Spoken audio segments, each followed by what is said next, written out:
Before we begin, make sure to hit the subscribe button and tell me in the comments which city you're watching from. Tonight's story is one of those moments you won't believe actually happened. It all started on an ordinary evening in a quiet restaurant until a simple waitress dared to warn one of the most feared mafia bosses in the country, and everything changed. Her voice didn't shake. Her eyes didn't drop. And when she told him, "Careful with your words," the entire room froze.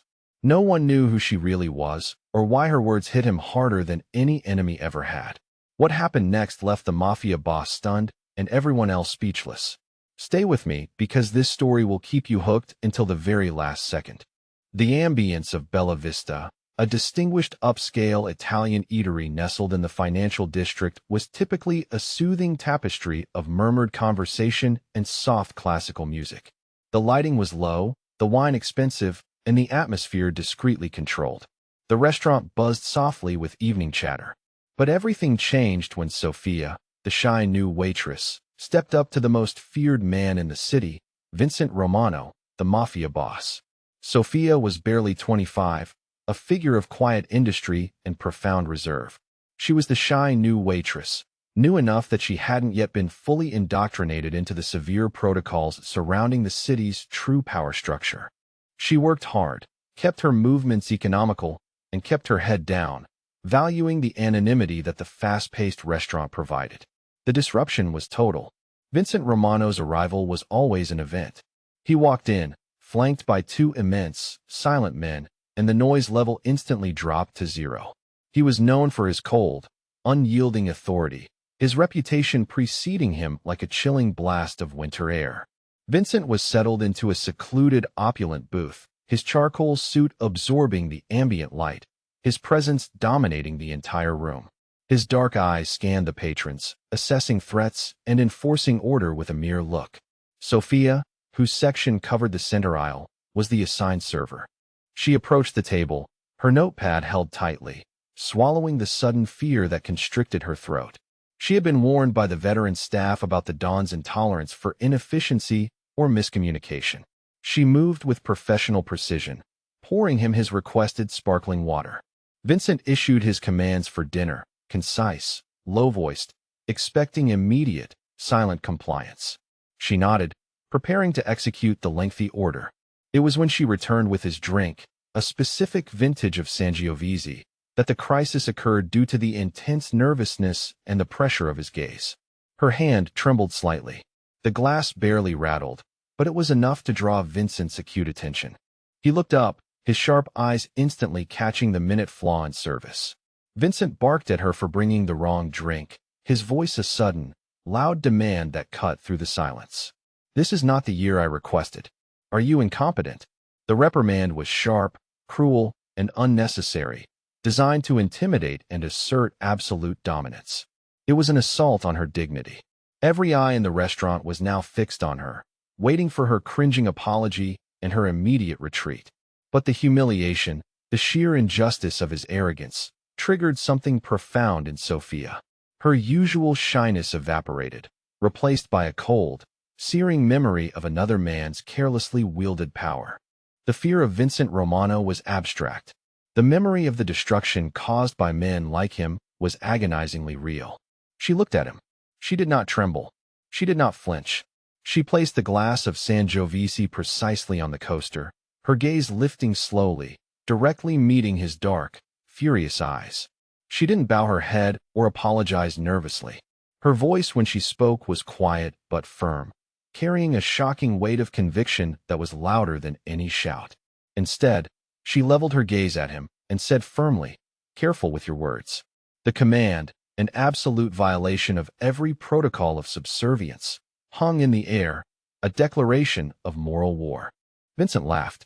The initial reaction was a cold, short bark of disbelief, a spontaneous, contemptuous reaction to the audacity of the simple waitress.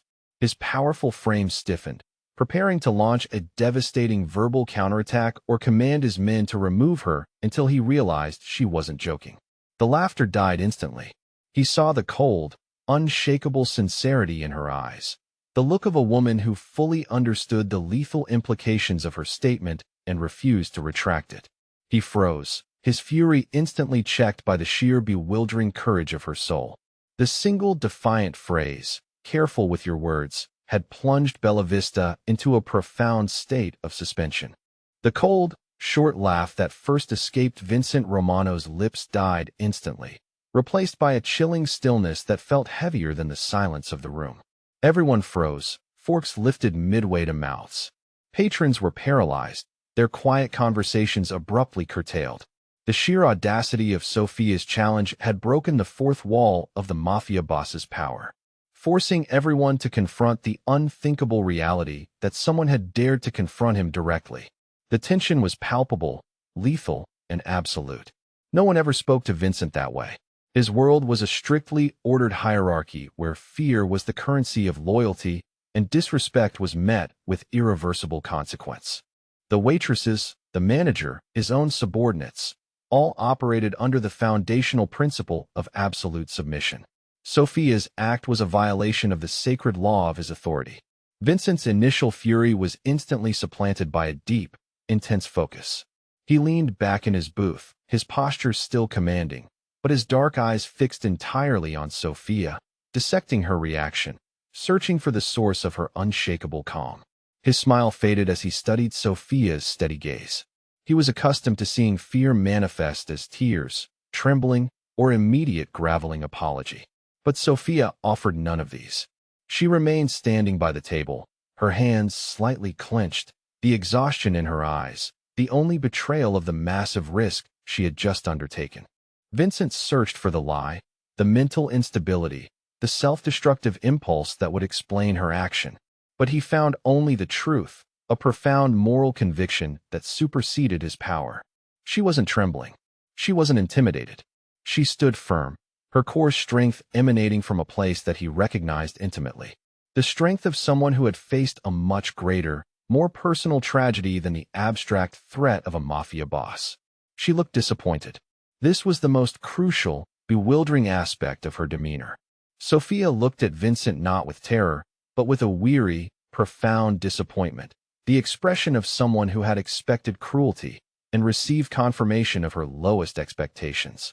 The silence stretched, agonizingly long, measured only by the shallow, rapid breaths of the waiting staff. Everyone expected the explosion, the immediate order for her removal. Vincent, however, was immobilized by the complexity of her reaction. Her disappointment was a mirror, reflecting the destructive nature of his own carelessly wielded power. He realized she wasn't threatening him with physical violence. She was threatening him with a moral truth. The confrontation had successfully thrown him off balance. He slowly reached for his glass of water, his hand remaining steady, but his mind was in turmoil. He recognized that this woman had a reason for her courage, a past trauma that made her immune to his intimidation, and he was compelled absolutely to discover what that past was. The consequence for her defiance was postponed indefinitely.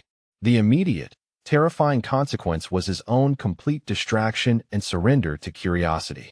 The night of the unprecedented confrontation concluded in a state of unsettling ambiguity. Vincent Romano remained at his table, finishing his meal in absolute silence, his intense gaze often drifting towards Sophia, who had resumed her duties with professional, albeit brittle, composure. He left without a word, paying his immense bill in cash.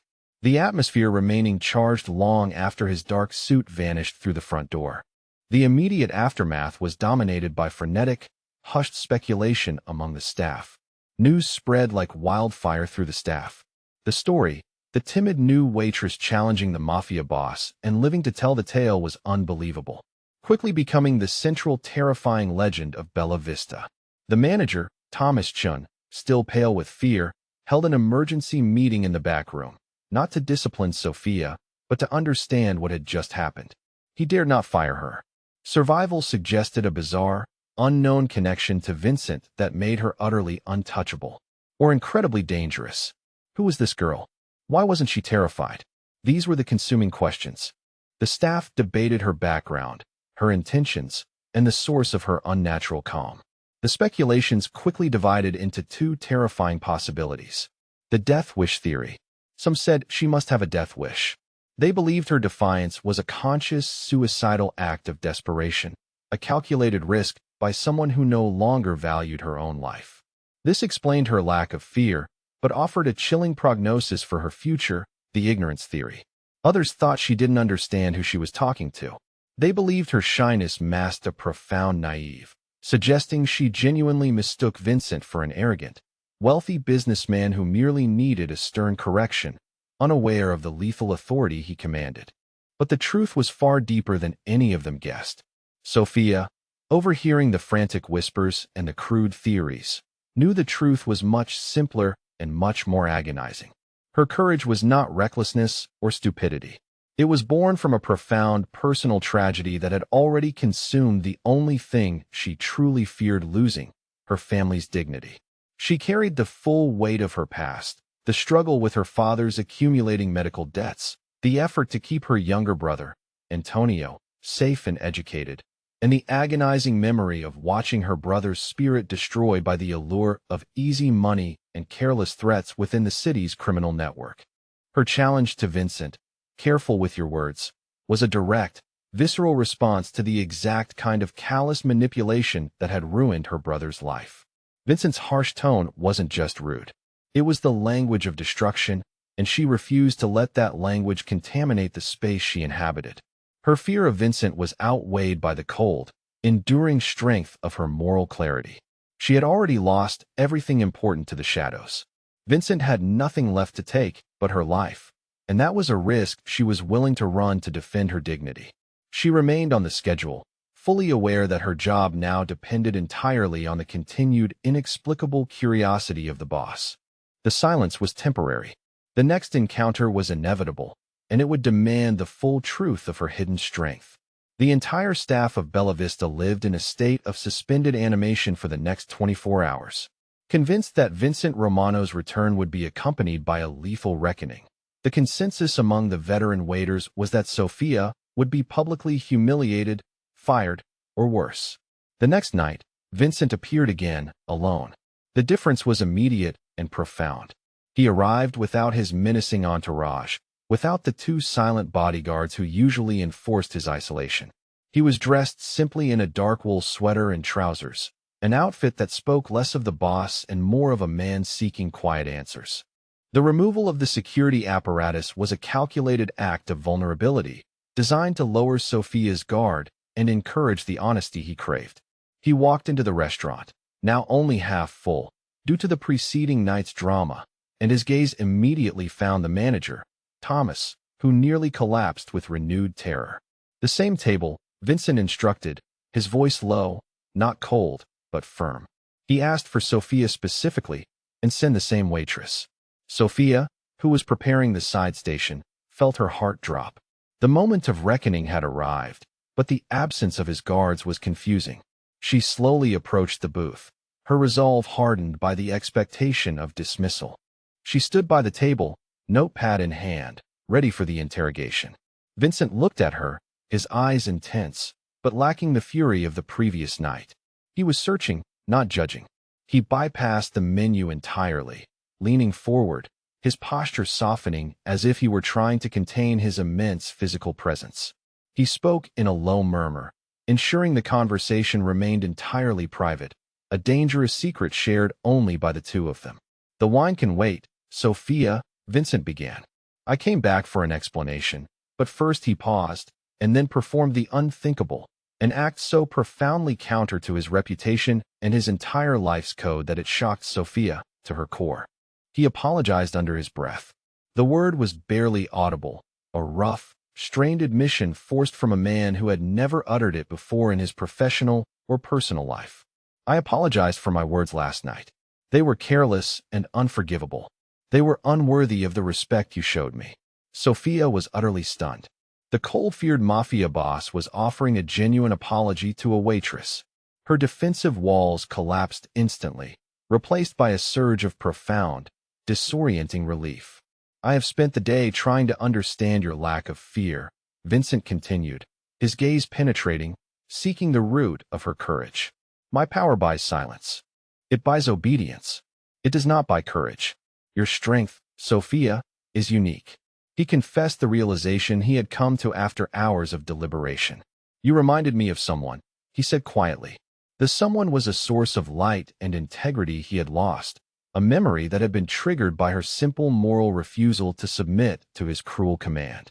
He saw in her the possibility of a world free from the violence and lies that defined his life. Sophia, overwhelmed by the sincerity and the immense personal cost of his apology, could only manage a slow nod. She understood the complexity of his world, and she understood the dangerous territory they had entered. She knew he was waiting for her story, for the explanation of the power of her conviction. She simply nodded, offering no explanation for her boldness. She did not speak of her father or her brother yet. The moment was still too charged, too public, but her acknowledgement of his pain and her quiet strength was enough. The boss and the waitress had established a foundation of fragile, unprecedented trust. The consequence of her initial defiance was not death, but an intimate, life-altering conversation. Kurtza. I will continue the story with Chapter 5, A Past That Haunts, maintaining the narrative extended and continuous in English, focusing on the source of Sophia's fearlessness and the tragic history that links her to the underworld. Chapter 5, A Past That Haunts. The genuine apology from Vincent Romano and his acknowledgement of her courage had shattered Sophia's defenses, opening the door not only to a dangerous intimacy, but also to the reemergence of her buried trauma. She had survived the immediate threat, but the encounter forced her to relive the agonizing history that had shaped her fearlessness. Later that night, after her shift ended and the powerful quiet of Bella Vista had returned, Sophia sat alone in the small staff room. The memory of Vincent's soft apology wearing with the memory of the sheer menace he commanded. Her hands, which had been steady under his gaze, began to betray her. Sophia's hands trembled later in the staff room, not from fear, but from memory. The tremble was a familiar physical manifestation of the unresolved grief and helplessness that defined her past. She was reliving the slow, agonizing destruction of her family. She was not rich, and her family struggles were basic. Her father's medical bills were a constant, insurmountable mountain, and her young brother, Antonio, a target for the streets. The tragedy began when Antonio, desperate for quick cash to help with their father's treatment, was lured into the orbit of a street gang, a small, opportunistic faction that operated on the periphery of Vincent's massive criminal network. Antonio was promised easy work, but quickly found himself trapped by threats and manipulation. Years ago, her brother had been dragged into a gang connected to Vincent's criminal network. Sophia watched powerless as Antonio, once bright, hopeful, and dedicated to their father's care, transformed. The reckless pursuit of power and the constant aggression of the gang leaders eroded his morality and his sanity. She watched the subtle, insidious way that the language of the underworld, careless promises, casual threats, and the manipulation of loyalty destroyed the structure of their home. The cold, arbitrary authority of the gang bosses, who treated people as disposable assets, tore her brother away from his family and his future. She had watched how careless words, threats, and manipulation destroyed him. Antonio was eventually arrested in a botched operation, his young life consumed by the system, a victim of the very environment Vincent Romano presided over. Sophia was left alone, carrying the financial burden and the crushing guilt of not being able to save her brother from the allure and subsequent violence of the criminal world. This personal history was the source of her courage at the dining table.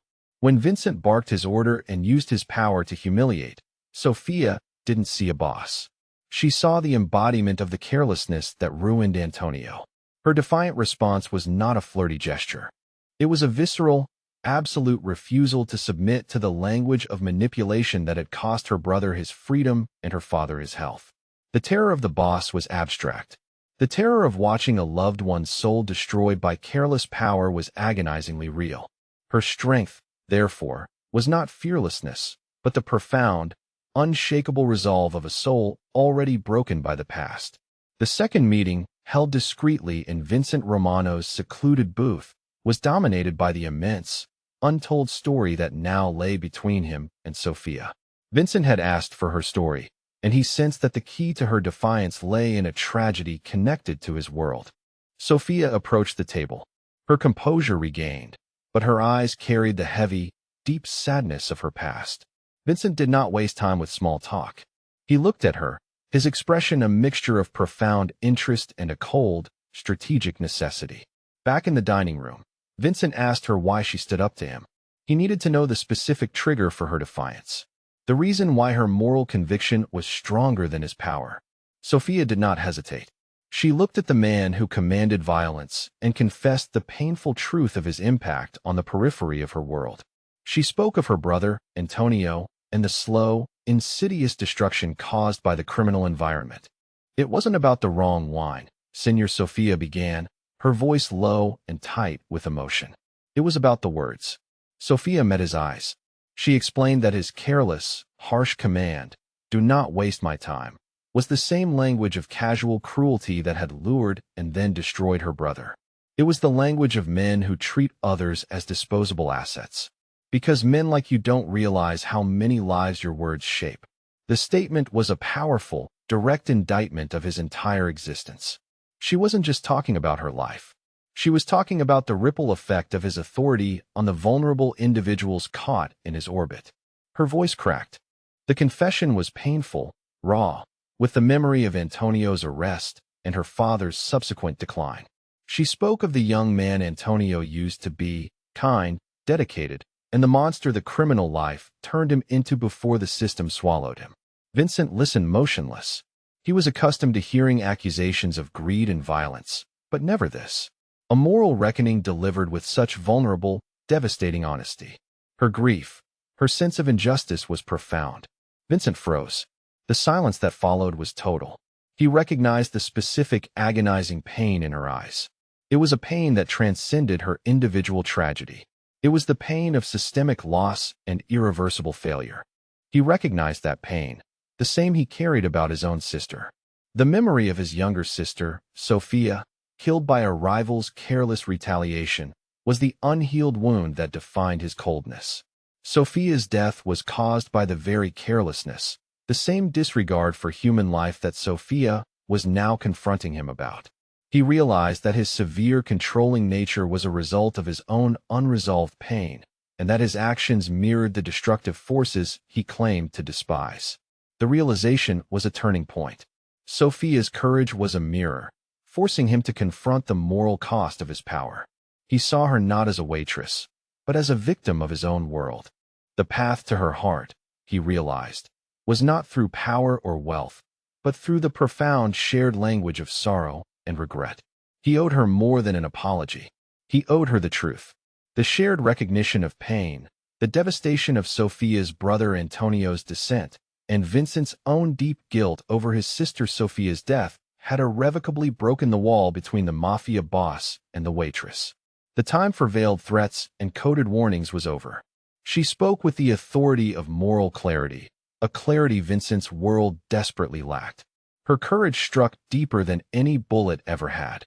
Vincent realized that she was demanding not that he abandon his power, but that he elevated, that he use his immense authority, not merely for control and vengeance, but for the selective application of justice and restraint. She was asking him to fulfill the broken promise of humanity within his own code. He looked at her, his eyes intense, realizing the impossible truth. She was his conscience, the only person who could hold him accountable without fearing the consequences. The vulnerability he had tried to eliminate was paradoxically the only thing that could save him. Their bond was sealed.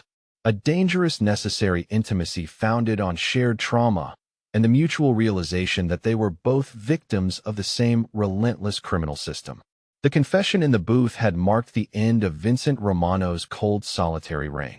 Sophia's moral mandate to use his power wisely was the catalyst for an immediate, profound shift in his life and the operations of his organization. He wasn't cured of his ruthlessness, but his decisions were now filtered through the conscience that Sophia represented. In the following days, Vincent changed his routine. He drastically reduced the time spent in his fortified office, choosing instead to conduct his necessary business from discreet, neutral locations, allowing himself to remain physically close to Bella Vista. The change was noted throughout the syndicate. The boss was suddenly accessible, yet more unpredictable.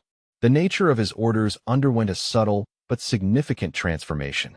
The requests for final solutions or violent intimidation were replaced by precise strategic maneuvers. Fewer violent orders, more peace offerings. Vincent focused his immense resources on resolving conflicts through economic leverage and political pressure, opting for surgical financial damage rather than bloodshed. This shift was his immediate silent promise to Sophia. He returned to the restaurant often, not to intimidate Sophia, but to listen. His visits became a daily ritual. He would occupy the corner booth, but now his presence was one of intense, focused observation. He would order only coffee, waiting for Sophia to finish her primary duties. Their conversations were quiet, protracted, and centered on the human element. The staff's struggles, the local community's pain, the mundane realities of the world he typically ignored. The act of listening was profound. Vincent, who had spent his life commanding, was now absorbing the wisdom of a young woman who knew the cost of every decision, something no one expected from the Mafia boss with an iron heart. His bodyguards and lieutenants watched in stunned silence, recognizing that the boss's emotional center had been irrevocably altered. Sophia, in turn, found her life transformed. Her financial burdens, her father's medical bills, and Antonio's legal fees were mysteriously completely resolved through anonymous trust funds managed by Dante's most discreet lawyers. She was free from the crushing weight of financial fear. She continued to work, choosing to maintain the routine and the dignity of her job, but now she did so with a visible, quiet joy. The relationship was evolving into an unlikely alliance. Sophia provided the moral clarity and the human grounding. Vincent provided the absolute protection and the resources necessary to survive in a world where neutrality was a death sentence. Their lives were now inextricably bound, a partnership founded on redemption and absolute unwavering courage. The quiet transformation of Vincent Romano did not go unchallenged within his own ranks. Several conservative capos, veterans of the old code, viewed his newfound restraint and his open visits to Bella Vista as dangerous, unacceptable weakness. They feared that the boss's sentimental distraction, Sophia, would lead to chaos and a loss of fear necessary to maintain control. The challenge came in the form of a planned retaliation. A rival faction had recently insulted the Vitali name during a territory dispute. The old guard capos, circumventing Vincent's new nonviolent protocols, planned a brutal excessive strike. A clear attempt to remind the organization and the city that fear remained the only language of the Mafia boss. Vincent's security detail, specifically the newly promoted Dante, who had witnessed Vincent's transformation, learned of the unsanctioned plan just hours before its execution. Vincent was immediately alerted. The betrayal, the internal defiance of his new moral order, ignited a cold, absolute fury. He knew that if he allowed this violence to proceed, he would violate the promise he made to Sophia and negate his own redemption. He intercepted the meeting personally. He arrived at the remote location, a desolate construction site, accompanied only by Dante. His presence a sudden, terrifying apparition. The group of capos and enforcers ready to unleash a night of violence froze instantly. Vincent did not yell. He surveyed the assembled men, his dark eyes burning with an authority that surpassed his former coldness. It was a focused moral judgment. Vincent confronted his own men, stopping a violent retaliation they had planned. Who ordered this operation? Vincent demanded, his voice low, shaking with contained rage. The order from this office was clear. Economic pressure, strategic leverage, not blood. The lead capo tried to justify the action, citing the need to protect the family's honor. The street demands strength on Vincent. This woman has made you soft. We must remind them who we are. Vincent stepped forward, the single motion silencing the entire crew. He placed his weapon on a nearby stack of bricks. A breathtaking display of control and confidence. No more pointless threats, he barked. Fear is a weapon we've misused. He explained that pointless violence was a sign of weakness, a failure to think strategically. He was redefining the rules of engagement. His men stared in disbelief. They were witnessing a revolution. The core philosophy of their existence, that fear was the primary tool, was being systematically dismantled by the boss himself. Vincent then delivered the ultimate judgment, separating himself from the old code. The goal is not to terrorize the city. The goal is to create order and stability. Violence is a last resort used only for self-defense or the defense of the innocent. This reckless action ends now. He replaced the lead capo on the spot, enforcing his new code with swift, nonviolent political action, proving that his power was absolute even in restraint. The message was sent directly and definitively to the entire underworld. The rules had changed, and the Dawn's new focus, the protection of humanity and the careful use of his power, was now the law. A waitress had done what no rival gang could, changed him. Sophia's moral courage had forced Vincent to choose a different path, a path that led away from the destruction that claimed his sister and toward the redemption offered by genuine restraint. The confrontation at the construction site was Vincent Romano's final definitive break from the old code. He returned to Bella Vista not as a man who had won a battle, but as a man who had won his soul. The relentless violence was replaced by a quiet, determined focus on his new life with Sophia. The weeks that followed were marked by stability and profound peace. Vincent finalized the restructuring of his empire, ensuring its resources were dedicated to legitimate business and the silent protection of his interests and primarily the protection of Sophia. On his last visit to the restaurant, a day he had carefully chosen to mark the end of their professional arrangement and the beginning of their personal future, Vincent waited for Sophia after the doors had closed. The restaurant was clean, quiet, and filled with the soft, warm light of the evening. He approached her as she finished polishing the final table, her hands steady, her eyes serene. He held the single red rose he had bought for her, a symbol of the initial dangerous attraction that had blossomed into profound love. On his last visit, Vincent thanked Sophia. His voice was low, sincere, devoid of the cold authority that had once defined him. The silence in my life is real now, Sophia. The senselessness is gone. You achieved what decades of fear and power could not. He looked into her eyes, acknowledging the immense moral debt he owed her. You showed me the true cost of my carelessness. You showed me that loyalty is not enforced by violence. It is earned by honoring the innocent. You reminded people like me that we still have choices. The statement was his final confession and his ultimate gratitude. Sophia, who had spent her life running from the destructive language of the underworld, had found her voice and her peace in the very center of that power. She finally allowed herself a full, genuine, radiant smile, the first he had ever seen, a smile born of relief and love. She smiled for the first time, relieved. Then, don't waste it, Vincent. Show them that the choice for life is the most powerful choice of all. Vincent returned the smile, the expression transforming his severe features into those of a man finally at rest. He took her hand, placing the rose in her palm. The true moment of commitment came as they walked out of the restaurant. When he walked out, the entire staff watched silently.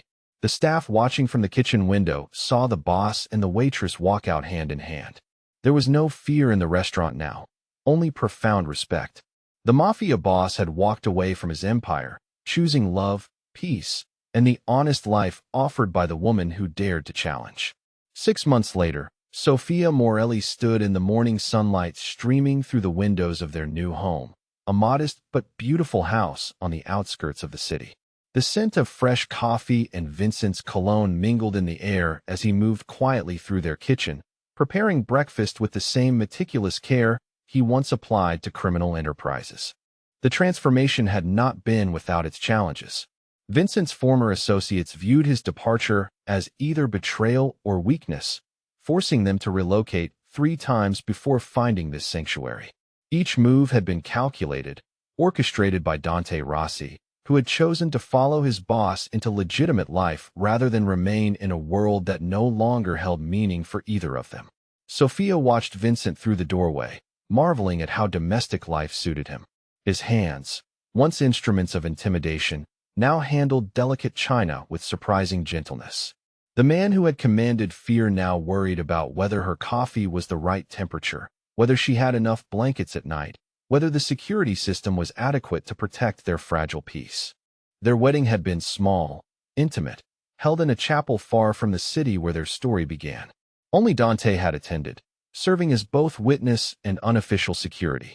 Sophia's father had been too ill to travel, but she had worn her grandmother's pearl necklace, feeling the presence of family in the delicate weight against her throat. The morning ritual had become sacred to them both. Vincent would rise before dawn, check the perimeter of their property, then return to prepare breakfast while Sophia showered and dressed for her new job at a local community center. She had chosen to work with at-risk youth, finding purpose in steering young people away from the path that had claimed her brother Antonio.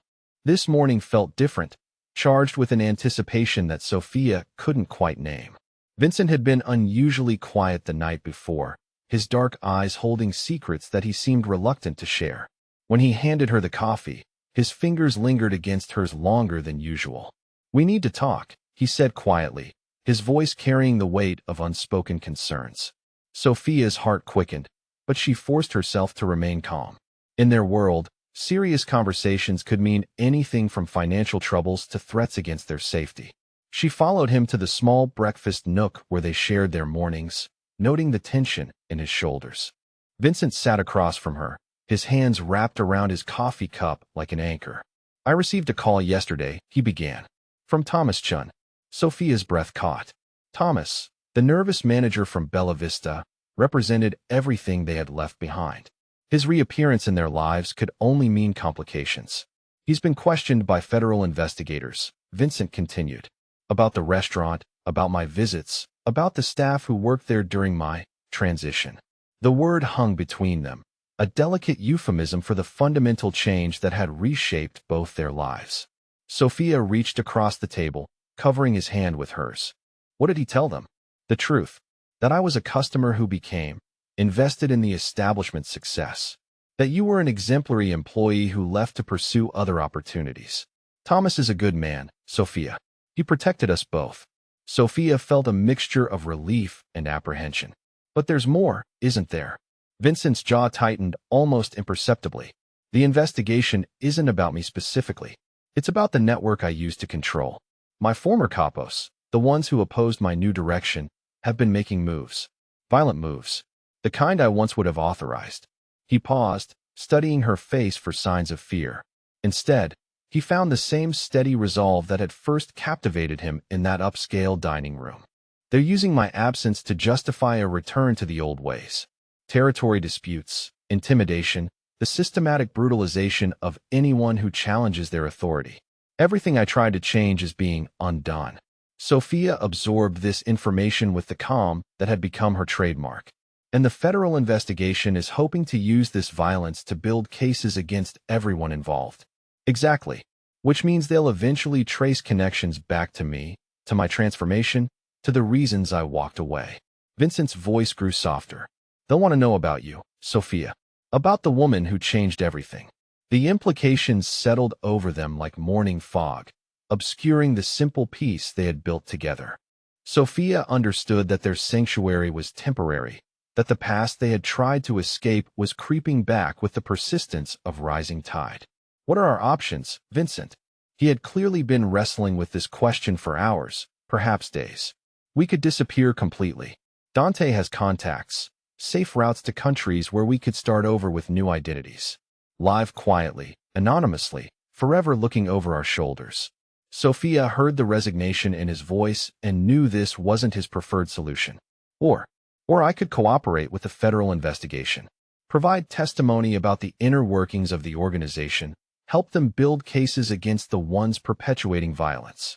It would mean admitting to crimes I committed, accepting whatever punishment the court deems appropriate.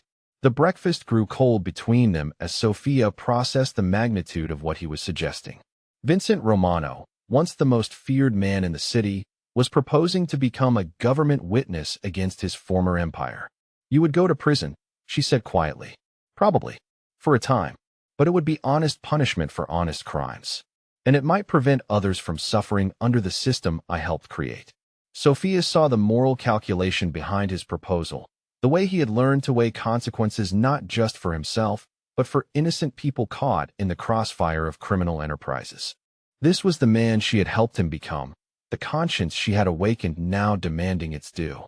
"And what happens to us, to this?" She gestured to the peaceful domestic scene around them, the life they had carefully constructed from the rubble of his former existence. Vincent's expression grew tender, vulnerable in a way that still surprised her. "That depends on you, Sophia. on whether you can love a man who's paying for his past, whether you can wait through whatever sentence I receive, whether you believe our future is worth the cost of confronting my crimes. The silence stretched between them, heavy with the weight of impossible choices. Sophia thought about Antonio, rotting in a prison cell because of the very system Vincent had once controlled. She thought about her father, whose medical bills had been mysteriously resolved by anonymous benefactors who could only have been Vincent's associates. She thought about all the lives damaged by careless power and casual violence. When she spoke, her voice carried the same quiet conviction that had first stopped a mafia boss in his tracks. I fell in love with a man brave enough to change, Vincent. If you believe this is the right path, if you think cooperation will prevent more suffering, then I'll support you. Whatever the consequences. Vincent's eyes closed briefly, as if her words had lifted an unbearable weight from his shoulders. When he looked at her again, she saw the same transformation that had begun in Bella Vista, the criminal becoming fully human through the alchemy of genuine love. The decision was made that morning, over cold coffee and untouched breakfast, in a kitchen filled with morning light and the scent of new beginnings. Vincent would contact the federal prosecutors. He would tell the truth about his organization, about the violence he had authorized, about the systematic corruption that had enriched him while destroying communities. The process began slowly, with careful negotiations conducted through lawyers who specialized in federal cooperation agreements. Dante served as intermediary, his loyalty to Vincent extending even into this unprecedented territory. The federal prosecutors were initially skeptical, unable to believe that Vincent Romano was genuinely offering to testify against his former empire without seeking immunity or reduced charges. Sophia watched her husband navigate these treacherous waters with the same strategic intelligence that had once made him dangerous. But now his calculations served justice rather than self-interest, protection for innocent people rather than expansion of criminal influence. The grand jury hearings began 3 months after that pivotal morning conversation. Sophia attended every session where family was permitted, watching Vincent answer questions with unflinching honesty about crimes she could barely imagine him committing. The man who sat in the witness chair bore little resemblance to the cold figure who had once terrorized Bella Vista's dining room. His former associates responded predictably to news of his cooperation. Death threats arrived daily, forcing them to accept federal protection that turned their peaceful home into a fortress.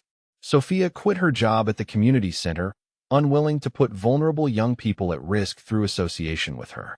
The isolation was profound, more complete than anything they had experienced during their escape from Vincent's former life. But it also deepened their bond, stripping away everything except their love for each other. In the evenings, when the federal marshals had completed their security sweeps, Sophia and Vincent would sit together in their heavily guarded living room, talking about their future with the kind of hope that only emerged from complete honesty. Vincent's testimony proved devastating to the criminal organization he had once controlled. One by one, his former capos were arrested, charged with crimes ranging from racketeering to murder. The network of corruption that had protected them for decades crumbled under the weight of insider knowledge that only someone of Vincent's former stature could provide. The trials began 18 months after his cooperation started. Sophia watched from the gallery as Vincent's former associates were convicted and sentenced to lengthy prison terms. She saw families of victims find closure through his testimony, watched communities begin to heal from decades of systematic intimidation. But she also saw the cost of truth-telling in Vincent's increasingly gaunt frame, in the sleepless nights when he wrestled with memories of violence he had authorized, in the quiet moments when he seemed to disappear into guilt that no amount of cooperation could fully expiate. The day of Vincent's own sentencing arrived on a crisp autumn morning. Sophia wore the same dress she had worn to their wedding, a simple blue sheath that Vincent had said made her eyes look like the Mediterranean. She sat in the front row of the courtroom, directly behind the defendant's table where her husband awaited judgment. The federal judge, an elderly woman with silver hair and penetrating eyes, had presided over dozens of organized crime cases throughout her career. But she seemed genuinely moved by the unprecedented nature of Vincent's cooperation, by testimony from victims' families about the closure his honesty had provided. "Mr. Romano," The judge began, "Your crimes were serious, systematic, and caused immeasurable harm to individuals and communities. The court acknowledges that no sentence can undo that harm or fully account for the pain you've caused." Sophia felt her heart sink, anticipating the lengthy prison term that would separate them for years. However, the court also acknowledges the extraordinary nature of your cooperation with federal authorities. Your testimony has dismantled a criminal enterprise that terrorized this city for decades. You have shown genuine remorse, not just for being caught, but for the harm your actions caused innocent people. The judge paused, consulting her notes before continuing. The court sentences you to 5 years in federal prison, with eligibility for parole after serving 3 years. Additionally, you will serve 5 years of supervised probation following your release, during which time you will continue to assist federal law enforcement as needed. Sophia's breath caught. 5 years was a lifetime, but it was also survivable. More importantly, it represented justice rather than vengeance, punishment proportionate to both the crimes committed and the cooperation provided.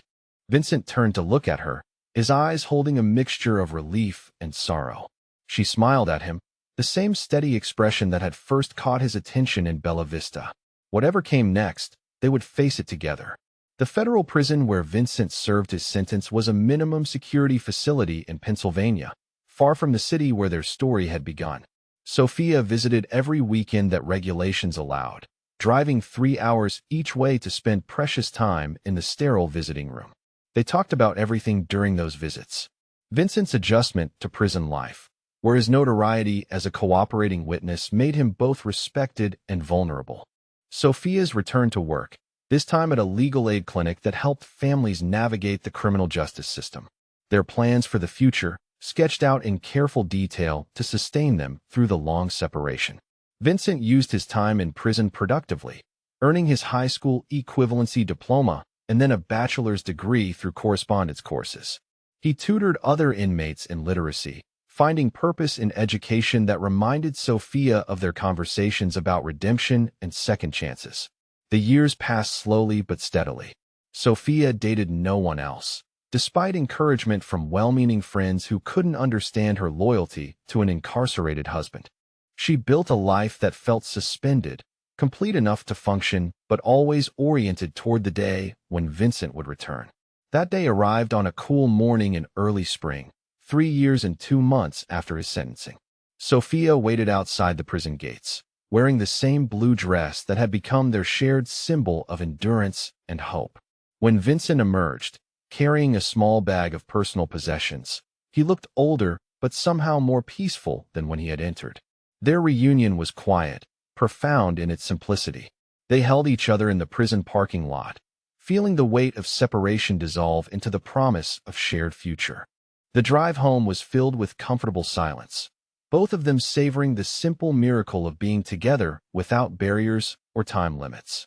The halfway house where Vincent was required to live during his transition back to society was located in a different city, far from the scenes of his former crimes. Sophia rented a small apartment nearby, close enough for daily visits but respectful of the conditions of his supervised release. Vincent's parole officer, a middle-aged woman named Patricia Williams, had handled dozens of organized crime cases but had never supervised someone quite like Vincent Romano. His genuine commitment to rehabilitation, combined with his cooperation with ongoing federal investigations, presented unique challenges and opportunities. Vincent found work at a nonprofit organization that helped former inmates reintegrate into society. The irony was not lost on anyone involved, a former Mafia boss counseling other criminals about making legitimate lives. But his credibility with clients was absolute, his understanding of criminal thinking and institutional life providing insights that traditionally trained counselors couldn't match. Sophia watched him flourish in this unexpected role, using skills he had developed as a criminal leader to help other people escape the cycle of incarceration and recidivism. The same strategic intelligence that had once built a criminal empire now created support networks for people society had written off as irredeemable. Their relationship during this period was careful, tender, marked by an awareness of how precious their time together had become.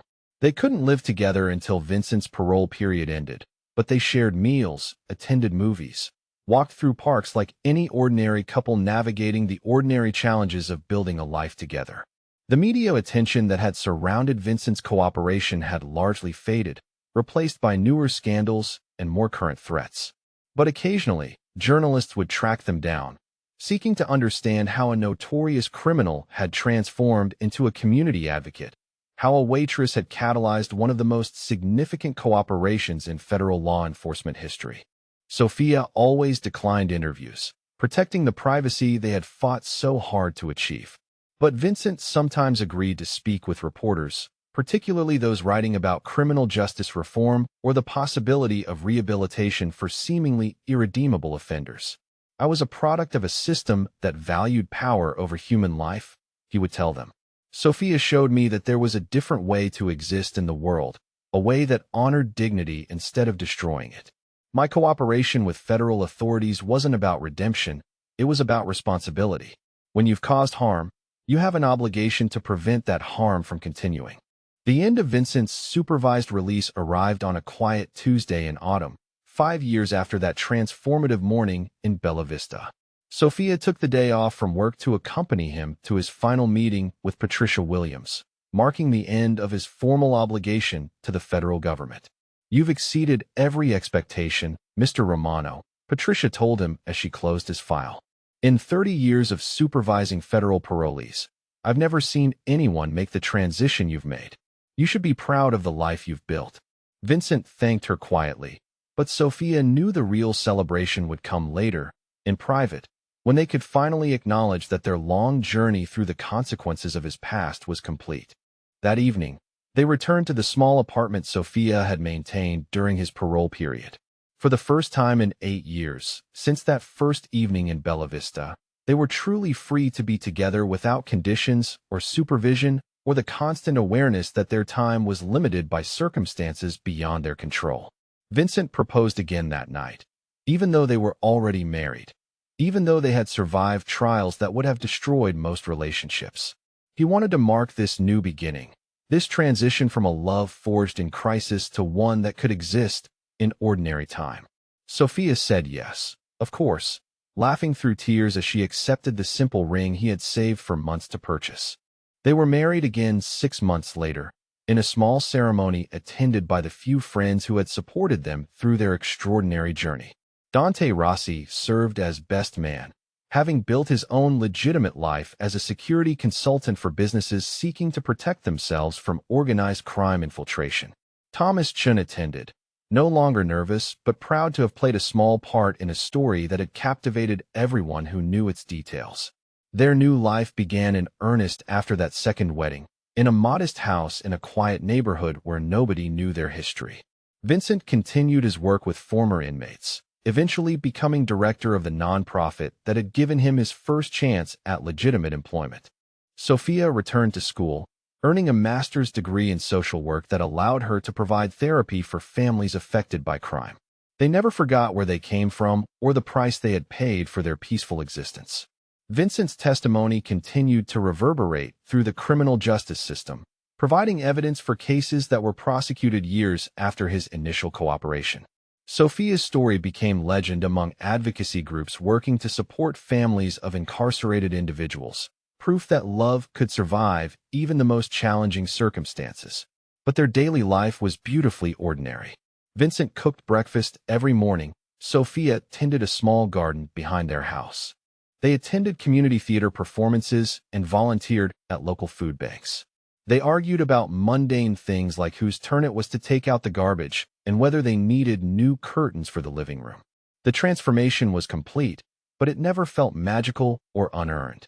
Both of them understood that they had chosen this life through thousands of small decisions, daily commitments to honesty and compassion, and the belief that people could change if they were willing to accept the cost of change. Sometimes, usually late at night when they were reading together in their living room, Sophia would glance up from her book and catch Vincent watching her with the same intensity he had shown during those early conversations in Bella Vista. But now the intensity came from love rather than curiosity, from gratitude rather than strategic calculation. "Do you ever regret it?" she asked him one evening, setting down her book and meeting his gaze. "All of it, the cooperation, the prison time, giving up the power you once had. Vincent considered her question seriously, as he considered all her questions. Never, he said finally. I regret the crimes I committed, the people I hurt, the years it took me to understand what really mattered. But I could never regret the path that led me to you, to this life, to becoming someone I can respect. Sophia smiled, reaching for his hand across the space between their chairs. Then it was worth it, all the struggle, all the uncertainty. We found each other, and we found ourselves. Outside their window, the neighborhood settled into evening quiet, ordinary families in ordinary houses living ordinary lives. Inside, two people who had once seemed destined for tragedy held hands and planned their future, proof that even the darkest stories could find their way to light. The Mafia boss and the waitress had become Vincent and Sophia Romano, husband and wife, citizens of a community that knew them as people who helped others find their way back from the edge of society. They had paid for their happiness with honesty and time and the courage to believe that redemption was possible for anyone willing to earn it. Their story ended as the best stories do, not with dramatic gestures or perfect resolution, but with the quiet satisfaction of choosing love over fear, justice over convenience, hope over despair. In a world that often seemed determined to punish rather than heal, they had found a way to transform punishment into purpose, separation into deeper connection, a past that could have destroyed them into a future that honored the best possibilities of human nature. Subscribe to the channel for more stories that remind us that no matter how dark the beginning, every story has the potential for a different ending.